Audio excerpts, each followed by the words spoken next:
Tutorial to create Creditor Master. Step 1. From the menu bar, choose Accounts, then Creditor, and select Manage Creditors menu. Step 2. Click the New Entry button on the right of the screen to start creating the master. This creates a new system-generated ID, which cannot be changed by the user, and all default values get set.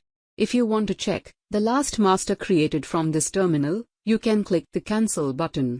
After clicking the New Entry button, always make sure that a new master ID and all default values have reflected. When making a new entry, do not use the mouse and click on fields to enter values. We will be using the Enter key to move from one field to the other. This also ensures that data validation is completed. Step 3. The cursor is on Description, which is where we start. Enter the name of the creditor. Press the Enter key when done. Step 4.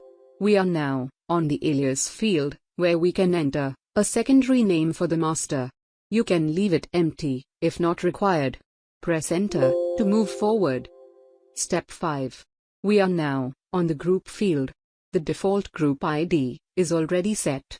We can select a different group ID if required. Type the first few letters of the group and press the Enter key. This brings up the lookup list from where we can select the appropriate group. If you know the exact group ID, you can directly enter the shortened form of the ID. When finished, press the Enter key. The group name gets displayed, and focus shifts to next field. The description and group are mandatory, whereas address, contact numbers, and email are all optional. Step 6. The focus is now on the address field. We have 3 lines to store the creditor address. Press Enter from each when done. It can be left empty if not required. Step 7. After the 3 address fields, we have the telephone. Press Enter key when finished. Step 8. Next we have the mobile.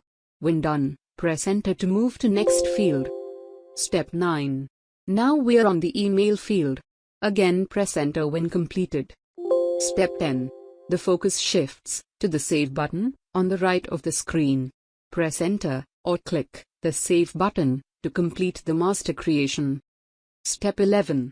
Click Exit to close the Manage Creditors screen, or repeat from Step 2 if you want to make another creditor master.